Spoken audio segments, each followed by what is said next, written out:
প্রিয় খ্রিস্ট বিশ্বাসী ভাই ও বোনেরা, আপনারা সকলে জানেন আমাদের রাজ্যে একটি নতুন সরকার গঠিত হয়েছে। আমরা এক নতুন সময়ের দিকে এগিয়ে যাচ্ছি।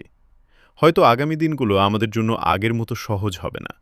যে স্বাধীনতার মধ্যে আমরা এতদিন উপাসনা করেছি, প্রার্থনা করেছি, সুসমাচার প্রচার করেছি, সেই স্বাধীনতার উপর কিছুটা হলেও চাপ আসতে পারে। আজ অনেক বিশ্বাসীর মনে প্রশ্ন, আগামী দিনে কি হবে? আমরা কি স্বাধীনভাবে প্রার্থনা করতে পারব? আমাদের মণ্ডলী কি নিরাপদ থাকবে?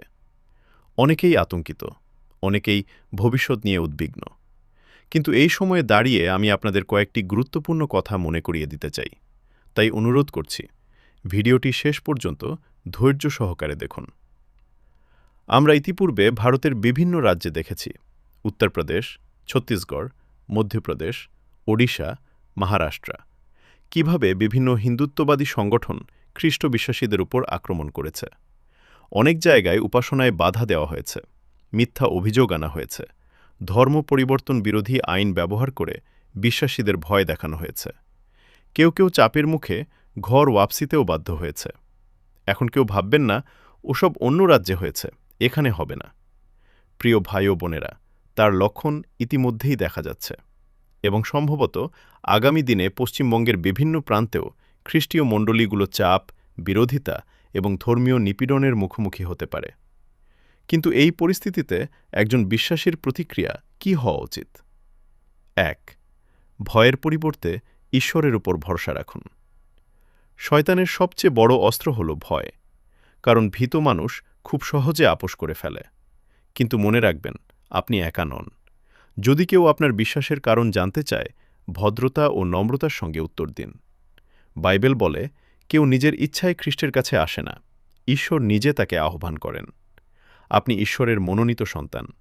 মানুষের অনুমতি নিয়ে আপনি বিশ্বাসে আসেননি, তাই মানুষের ভয়েও বিশ্বাস ছাড়বেন না। ২.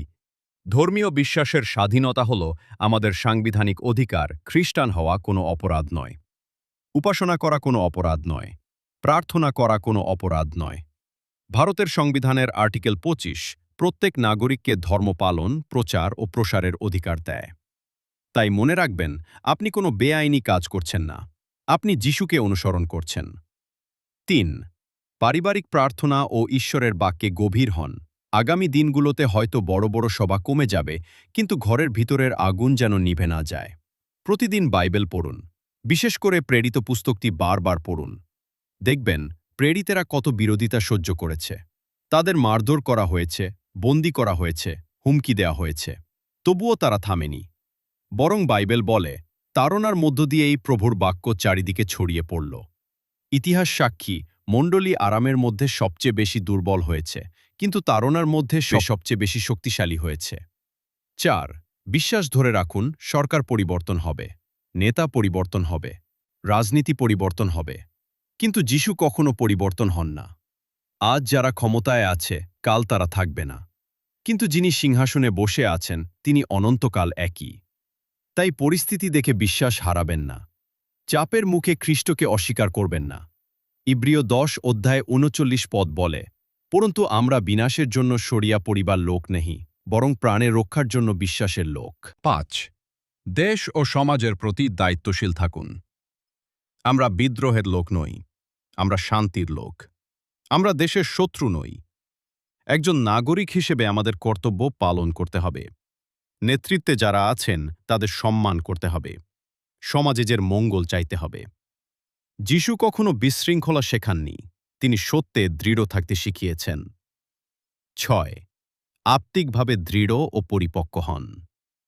আত্মিকভাবে দুর্বল বিশ্বাসীরা খুব দ্রুত ভেঙে পড়ে, কিন্তু যারা আত্মায় পরিপূর্ণ তারা ঝড়ের মধ্যেও দাঁড়িয়ে থাকে। প্রতিকূল পরিস্থিতি আমাদের ধ্বংস করার জন্য আসে না। অনেক সময় ঈশ্বর সেই পরিস্থিতিকে ব্যবহার করেন আমাদের আরও শক্তিশালী করার জন্য। সোনা আগুনে খাঁটি হয়, ঠিক তেমনি বিশ্বাসও পরীক্ষার মধ্য দিয়ে পরিপক্ক হয়। প্রেরিতেরা ভয় পায়নি, প্রাচীন মণ্ডলীর বিশ্বাসীরা ভয় পায়নি, কারণ তারা জানত তারা সত্যকে জেনেছে।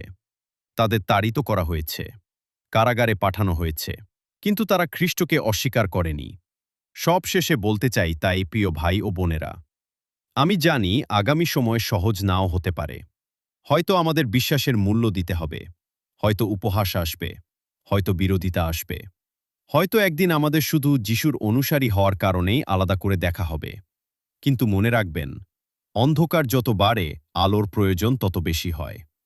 এই সময় ভয় পাওয়ার নয়, এই সময় ঘুমিয়ে থাকার নয়, এই সময় বিশ্বাসে দৃঢ় হওয়ার সময়।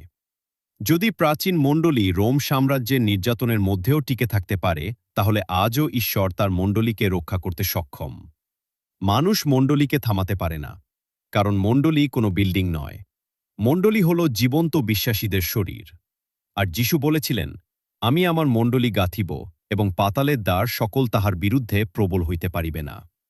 তাই মাথা নত করবেন না, বিশ্বাস ছাড়বেন না, প্রার্থনা থামাবেন না, সত্য বলা বন্ধ করবেন না। শেষ পর্যন্ত বিশ্বস্ত থাকুন, কারণ রাজ্য মানুষের নয়, ঈশ্বরের।